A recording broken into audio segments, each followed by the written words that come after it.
Hola con todos, bienvenidos al nuevo video de mi canal YouTube. En esta ocasión he preparado un video muy especial dedicado a las interacciones cotidianas que tenemos adultos con niños, tanto en casa como en escuela, por ejemplo.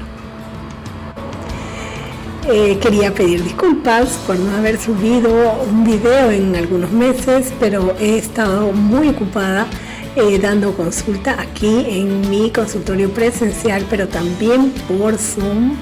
Y quiero enviar un saludo muy cariñoso a todas las personas que he conocido a través de esta vía en Estados Unidos, sobre todo muchos latinos que me han llamado, me han consultado, y estoy dando alguna orientación y seguimiento a situaciones que justamente se derivan de la pandemia o del confinamiento.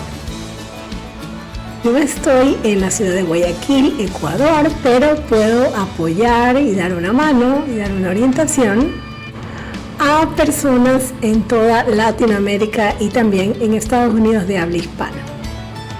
El tema de hoy que voy a explicar en detalle fue solicitado por algunos adolescentes y también por algunos padres de familia que tenían algunas dudas y consultas de cómo manejar situaciones en casa, ya que muchos padres se encuentran haciendo teletrabajo y por lo tanto pasan muchas horas junto a los niños, lo que antes pues no ocurría porque los niños pasaban muchas horas en escuela y luego de las escuelas en clubes deportivos o artísticos o en clases de diversa índole, y los padres ya llegaban en la noche tarde, entonces las interacciones se limitaban a unas cuantas horas. Pero debido a la pandemia y al confinamiento, muchas familias están reunidas en casa por teletrabajo, hijos también recibiendo clases de manera virtual, y esto ha generado algunas complicaciones. Entonces este tema que he preparado justamente puede ayudar a mejorar la comunicación dentro de la familia, sobre todo en estos tiempos de confinamiento donde estamos prácticamente obligados a pasar muchas horas juntos, algo que tal vez para muchas familias no es tan normal. Este ciclo de acciones positivas para aplicar con niños y adolescentes también es muy útil para educadores, por ejemplo, en colegios, orientadores en colegios que desean resolver alguna situación con un niño y generar un proceso de aprendizaje o un proceso formativo. Mencionaba también que algunos adolescentes me pidieron este tema también, está relacionado, porque ellos indican que a veces no se sienten escuchados por sus padres o no están respetando también el punto de vista de ellos, y entonces la comunicación de esta manera con adolescentes sobre todo se dificulta. Bien, entonces paso a presentarles el tema en una presentación que hice hace algunos años atrás, pero que es muy útil para estos tiempos.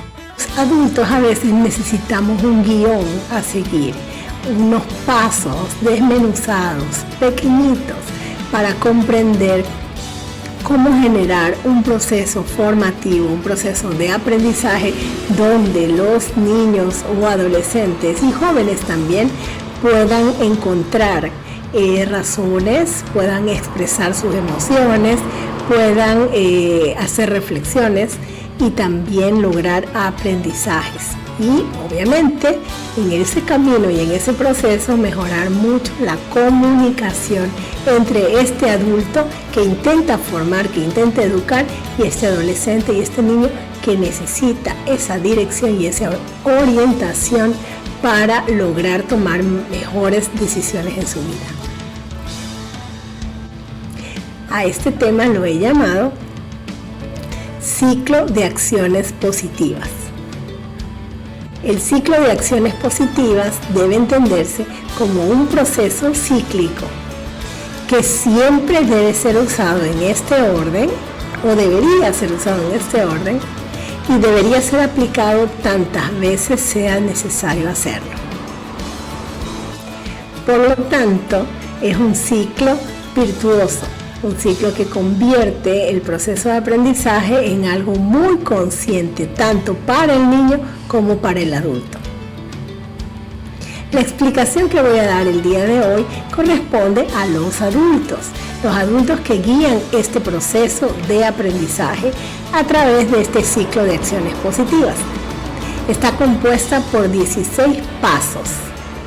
Cada uno de los pasos lo voy a explicar en este video y van a ver ustedes la coherencia que hay en cada uno de ellos y cómo puede ser este el guión que facilite su interacción junto a su hijo, junto a su estudiante en el colegio. Manos a la obra entonces. El primer paso del ciclo de acciones positivas es la escucha activa. Y siempre dicen que el primer paso es el más difícil, y en este caso también lo es, por dos factores fundamentales. El primer factor tiene que ver con el hecho de que para poder hacer una escucha activa, el adulto que está llevando el proceso necesita actuar de una manera consciente. ¿Eso qué quiere decir? Que no debe estar siendo motivado o movido de forma reactiva por sus emociones. Si un niño o un adolescente comete una falta o sucede algo que hay que llevar a la reflexión, por lo general muchos adultos podemos salirnos de nuestro control emocional y por lo tanto no estar dispuestos ni disponibles para escuchar. Y peor para llevar un proceso de aprendizaje o un proceso formativo. Por lo tanto, hay que trabajar mucho en nuestras ideas. Por ejemplo, cada error de un adolescente o de un niño es una magnífica oportunidad para generar reflexión y para generar un proceso de aprendizaje. Si lo veo de esa manera, entonces el proceso cambia. Entonces ya no voy a dejar que mis emociones me atrapen y sean las que guíen mi accionar. Si yo puedo utilizar el error del niño y del adolescente para darle una orientación o para lograr que él tome conciencia, entonces habremos ganado todos. El primer factor importante es que el adulto esté contenido emocionalmente, o sea, que no actúe de forma reactiva, movido por sus emociones, sean de enojo, sean de ira o sean de miedo o de perturbación. El segundo factor muy importante antes de la escucha activa es saber callar. Por lo general, como adultos, estamos acostumbrados a dar recomendaciones, consejos y a decir las respuestas de las situaciones. O sea, dar, como dicen los chicos más jóvenes, el sermón correspondiente a la situación presentada. Si el adulto da ese sermón, como dicen los chicos más jóvenes, entonces estamos perdiendo la oportunidad maravillosa para que sea el propio joven o el propio niño que llegue a la conclusión que nosotros queremos, o sea, que llegue a la reflexión. Si nosotros damos la lección, si nosotros damos la reprimenda, si nosotros damos ese llamado sermón al niño o al adolescente, entonces él se convierte en un ser receptivo que no ha hecho un proceso de análisis, que no ha hecho un esfuerzo en su mente para comprender la gravedad de la situación o para comprender las consecuencias que han llevado sus actos. Es muy importante entonces que el adulto sepa callar. Entonces, además de saber manejar sus emociones, debe saber hacer silencio. Y para algunas personas eso es muy complejo. Una vez que hemos logrado pasar estos dos grandes retos para algunos adultos, entonces podremos escuchar de forma activa lo que el niño o adolescente deba decir o tenga que decir. Una vez que hemos empezado a escuchar, hay otros elementos más que hay que empezar a poner en juego. Por ejemplo, la empatía. Hay gente que dice que la empatía es ponerse en el zapato del otro, pero no está tan claro qué cosa es. Yo voy a tratar de explicarlo aquí en el video. La empatía es no salirme de mi edad. Yo tengo una cierta edad y voy a conversar con un niño que tiene 8. La forma en que yo tengo empatía con este niño es comprender que él tiene 8 años y que no tiene mi edad y por lo tanto no tiene mi capacidad de razonamiento porque no tiene las vivencias que yo tengo, ni el conocimiento, ni la experiencia. Y por lo tanto no puedo pensar que va a responder de la forma en como yo lo haría. Por lo tanto, no hablo de lo que debería ese niño hacer, sino que escucho lo que él ha hecho y escucho sus ideas al respecto, que ese sería el tercer punto, entender su punto de vista, tratar de entender qué llevó a este niño de 8 años a realizar tal o cual acción. Entonces, tener empatía también, por ejemplo, en un adolescente significa comprender que la persona con la que estoy dialogando tiene apenas 15 años y que a los 15 años tiene un cerebro que está funcionando de cierta manera y que eso demanda ciertas situaciones y que de ninguna manera puede este adolescente de 15 años tener la capacidad de pensar, reflexionar y actuar como la persona adulta que está trabajando o hablando con él.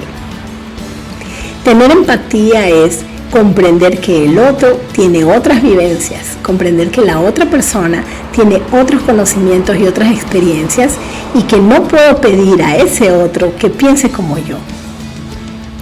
Más aún si es un niño, más aún si es un adolescente. Ellos están en desarrollo, ellos están en un proceso de crecimiento y de maduración.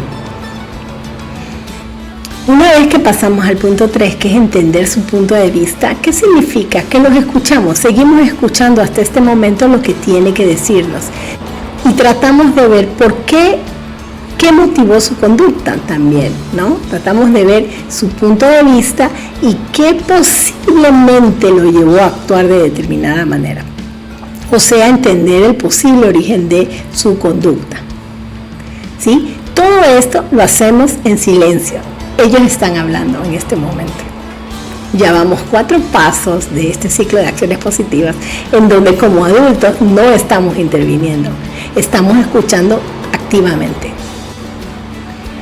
En el quinto punto, ahí podemos comenzar a hablar, sí, pero de una forma fundamental, básica, y que por favor no tenemos que salirnos de este guión, ¿no? En este quinto paso vamos a ayudar al niño o al adolescente a dar una explicación a su conducta, ¿no? A su accionar. ¿Cómo lo vamos a ayudar? Vamos a hacerle preguntas. Mientras más preguntas podamos hacer respecto a lo que intentó hacer, a lo que estaba pensando, a lo que estaba sintiendo, ¿sí? Mientras más preguntas podemos hacer, más claridad estamos poniendo en el problema, ¿sí? Y mientras más claridad tengamos respecto a una situación, más fácil va a ser encontrar soluciones. Entonces, la ayuda a dar una explicación de su accionar no es para avergonzar al niño o al adolescente, tampoco es para generarle un sentimiento de culpa. Nuestra ayuda a dar una explicación sobre su accionar debe ser motivada en el hecho de que debe haber una causa, debe haber una razón. Y esa razón es la que tenemos que conocer, ¿no? En muchos casos, los niños con los que trabajo y los adolescentes también están motivados por un deseo muy grande de atención, por un deseo muy grande de que el padre o el adulto, por ejemplo un docente, preste atención a sus ideas, porque están viendo que a otras personas les dan atención. Por ejemplo, hay niños que se quejan de que los padres pasan mucho tiempo en los celulares, ¿no? Y los niños comienzan a hacer cosas para llamar la atención porque de esa manera creen que los papás van a dejar de usar el celular para prestarles atención, y esas cosas a veces no ocurren. A veces el papá simplemente dice, estoy ocupado, ¿sí? También hay niños que a veces su accionar es porque sienten que hay una injusticia. Por ejemplo, dentro de la familia hay niños o adolescentes que dicen, mis papás quieren más a mi hermano o mi hermana porque es menor o porque es mayor, ¿sí? Los quieren más a él. Entonces yo hice eso porque tenía coraje, estuve movilizado por el coraje. Entonces, ¿cuáles son las preguntas que podemos estar haciendo? Podemos estar haciendo preguntas como, ¿qué fue lo que te motivó a realizar esto? ¿Desde cuándo lo pensaste hacer? ¿Por qué lo hiciste de esta manera? ¿Por qué escogiste esta manera de actuar y no otra? ¿Pensaste en las posibles consecuencias que podía generar esto? Ese también ayuda a ir al paso 6, que es reflexionar sobre lo ocurrido. Es muy importante que los niños y los adolescentes comprendan que cada acción tiene una consecuencia. Si nuestra acción es positiva, es lógico pensar que la consecuencia será positiva. Pero si nuestra acción es negativa, también es lógico pensar que la consecuencia será negativa. Pero estas relaciones directas no están muy claras para los niños y adolescentes a veces. Y por lo tanto, nosotros como adultos lo podemos tener claro, pero no necesariamente el niño y el adolescente, porque ellos están motivados por otras cosas que no sabemos. Pero en el paso 5 estamos tratando de aclarar esto y ponerle luz a este asunto.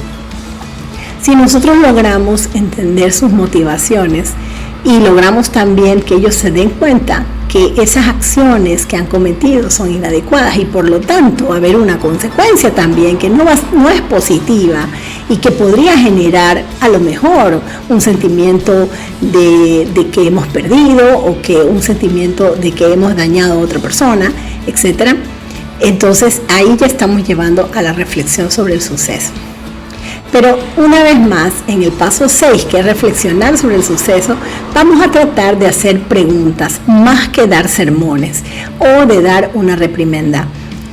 Si vamos a reflexionar sobre el suceso, vamos a tratar que sean los propios chicos que lleguen a las conclusiones. Por ejemplo, ¿cómo te sentirías si te hicieran algo así a ti? Entonces el propio joven o el propio niño puede decir, me sentiría mal. Entonces, la siguiente pregunta es, ¿cómo crees que se sintió la persona a la que le hiciste esto? Entonces, eso es muy lógico y el niño termina diciendo, seguro se siente mal. Una vez que hemos logrado que se hayan estas reflexiones, estamos viendo que nuestra participación es a través de la escucha activa y de hacer preguntas. Una vez que hemos hecho estas reflexiones, entonces podemos llegar a los acuerdos. En los acuerdos tampoco es que el adulto va a decir lo que tiene que pasar. Puede dar una recomendación o puede dar tal vez una idea de qué es lo que sería correcto hacer y hay que indicar al niño o al adolescente que hay que preguntarle qué le parece. Es que llegamos a acuerdos y logramos que el niño reconozca que estuvo mal la acción y por lo tanto hubo un daño o una consecuencia negativa para otra persona, entonces podemos llegar a los acuerdos de pedir disculpas o de hacer una reparación. Una vez que hacemos eso, entonces ahí sí podemos ser un poco más directivos en el paso 8, que es sellar el acuerdo. ¿Qué significa sellar el acuerdo? Significa darse la mano, chocar las manos, pero sobre todo, y cuando sea posible hacerlo, y mientras más serio sea el asunto es mejor, firmar un acta de compromiso. Eso es muy, muy efectivo hacer. Firmar un acta de compromiso es hacer que el niño escriba, por ejemplo, o redacte algo donde reconoce que estuvo mal y luego a qué se compromete, ¿no? Con una fecha y a quién va a reparar, por ejemplo, a la hermana, al primo o al compañero de la clase, por ejemplo. Y eso ahí se puede firmar. El testigo de esta acta de compromiso vendría a ser el adulto que ha propiciado este espacio de reflexión. Como ustedes ven, recién en este punto, en el 8, el adulto pues participa mucho más de directivo.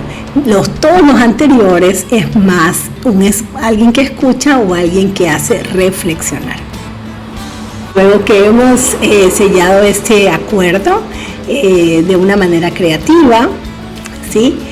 Debemos dar seguimiento a estos acuerdos, ¿sí? Puede ser que hay cosas que se resuelvan inmediatamente, pero puede ser que haya otras que van a demandar un tiempo en que se concrete toda la acción de reparación. Entonces, si va a demorar algunos días o algunas horas o a lo mejor semanas el que la situación generada se resuelva y se repare el error, entonces hay que tener la paciencia de dar seguimiento a estos acuerdos y obviamente seguir acompañando al niño o al adolescente en su proceso de cumplir los acuerdos a los que se llegaron, ¿no? Entonces podemos, además de aplicar paciencia, recordar que hay un acuerdo, llamarlo a volver a reflexionar sobre hecho, puede ser, y volvemos con las preguntas. Hay que aplicar paciencia porque es un proceso de aprendizaje, es un proceso formativo. El proceso formativo no ocurre al instante, no ocurre porque le dimos nosotros una reprimenda o porque señalamos un error. El proceso formativo ocurre horas después, días después, meses después, años después, cuando los chicos o los niños recuerdan ese proceso de reflexión que el adulto llevó con ellos. Como adulto tenemos que comprender que los procesos formativos y educativos no son de un momento para otro, no son inmediatos, sino que toman su tiempo y hay que ser pacientes para poder ver los resultados también. Pero eso sí, dando el seguimiento respectivo y recordando sobre todo los acuerdos. Por eso, el sello del acuerdo es muy importante. Mientras más significativo sea el acto de sellar un acuerdo, más se va a quedar en su mente. Pero no desde la visión del adulto, porque tenemos que tener empatía, sino desde la visión del niño, de las cosas que él valora, de los que él atesora como algo especial. Muy bien, entonces hay que aplicar firmeza también. Esta palabra es increíble. La firmeza no tiene que ver con violencia, la firmeza no tiene que ver con fuerza. La firmeza tiene que ver con ser justo, con cumplir con lo que se ofrece. Entonces, si un padre de familia movido por las emociones amenaza a un niño que le va a pegar, que le va a quitar cosas, que le va a hacer algo, ¿ya? Y luego no lo hace, el niño y el adolescente van aprendiendo que este adulto no es confiable, que este adulto no hace lo que dice, que este adulto no es firme. No estoy diciendo que tenemos que cumplir las cosas negativas que decimos, no estoy diciendo eso. Lo que estoy diciendo es, primero, que no podemos entrar nosotros a un proceso formativo, educativo, con nuestros hijos o con los estudiantes, si nosotros estamos movilizados por emociones negativas, como la ira, por ejemplo, ¿sí? O la impotencia, la frustración. No deberíamos entrar a un proceso formativo si primero no ponemos en autorregulación nuestras emociones. Si nosotros estamos autorregulados en nuestras emociones como adultos, entonces no se nos va a ocurrir decir una frase hiriente o una frase de amenaza fuerte, con incluido maltrato, por ejemplo, para un niño. Tampoco vamos a incluir en nuestras reprimendas a lo mejor alguna humillación a su dignidad, ni tampoco vamos a hablar de ellos de forma peyorativa o señalando sus errores y haciendo sentir culpables o haciéndolos avergonzar. Hay que explicarles por qué se dio la situación, por qué se llegó a que tenía que cumplir un acuerdo, por qué tuvo que, por ejemplo, pedir disculpas o por qué tuvo que reparar el error. Hay que explicar qué pasó en este proceso. Y los dos últimos pasos son los pasos que para mí son mis favoritos. Ya miren las dos partes que son las más hermosas de todas, ¿no? El paso número 15, que es fortalecer el vínculo afectivo. El fortalecer el vínculo afectivo significa que hay una relación de amor ahí, hay una relación de protección, hay una relación de cuidado, hay una relación de cariño, ¿sí? Entonces, si hay una relación de cariño, tengo que decírselo, tengo que decirle que amo a este niño, tengo que decirle que amo a este adolescente, que los errores que comete no disminuyen el amor, más bien lo fortalecen, y que este proceso, este ciclo de acciones positivas es una demostración de amor, porque estamos escuchándolos, porque estamos respetando su punto de vista, porque estamos haciéndoles preguntas y considerando lo que ellos responden, que no estamos imponiendo un criterio, que no estamos imponiendo una sanción, sino que son cosas que se han reflexionado y que el propio niño lo ha hecho. ¿Qué mejor demostración de amor que es escuchar? ¿Qué mejor demostración de amor es entender el punto de vista del otro y acompañarlo justamente en resolver un problema, en pedir disculpas, en reparar un error? ¿Qué mejor demostración? Y hay que decirlo, que este proceso es un proceso de amor, que es un proceso de protección, que es un proceso de cuidado, porque los amamos, porque los queremos, porque queremos lo mejor para ellos, porque estamos formando su carácter y porque queremos que en sus vidas, cuando crezcan, cuando sean adultos, pues tomen las mejores decisiones para sus vidas. El último paso, que tiene que ver con el paso 15, es el 16, es motivar. Y esta parte es de verdad la más bonita de todas desde mi punto de vista, porque les damos alas. ¿Y qué les decimos ahí? Pues podemos resaltar sus valores y sus habilidades. Podemos resaltar que a pesar de los errores, son niños responsables o adolescentes respetuosos. Ellos pudieron salir adelante, que lograron cumplir sus acuerdos y que nosotros confiamos en que ellos lo van a hacer mejor luego, en una siguiente ocasión, que confiamos que el aprendizaje, que todas estas actividades que se hicieron previamente han logrado que se tome la conciencia necesaria. Esas son las maneras de dejarlos a los niños ahora sí con alas, y ellos sientan seguridad de que lo van a hacer bien y que saben que miran atrás y nos van a tener a nosotros ahí para sostenerles la mano, para sostenerlos a pesar que se han equivocado, y que estaremos ahí para ayudarlos a salir de la vergüenza y a salir de la culpa. Esta es la manera, este es un ciclo de acciones positivas, y esta es la manera de lograr que los niños aprendan realmente a pensar sobre lo que hacen, a encontrar soluciones, a ponerse ellos también con empatía y ver lo que pasó con aquella otra persona a la que ofendieron o a la que le hicieron alguna situación. ¿Sí? Esta es la manera. El rol del adulto es de un acompañante. Es el niño el protagonista del proceso, es el niño o el adolescente el que habla, es el niño o adolescente el que se expresa, es el niño adolescente el que siente, el que madura, el que crece, el que se forma con un proceso como este. Y la mejor manera de prepararlos es que sean ellos cada vez más conscientes y que ellos sepan qué hacen y qué hacer si es que lo que hacen no es correcto.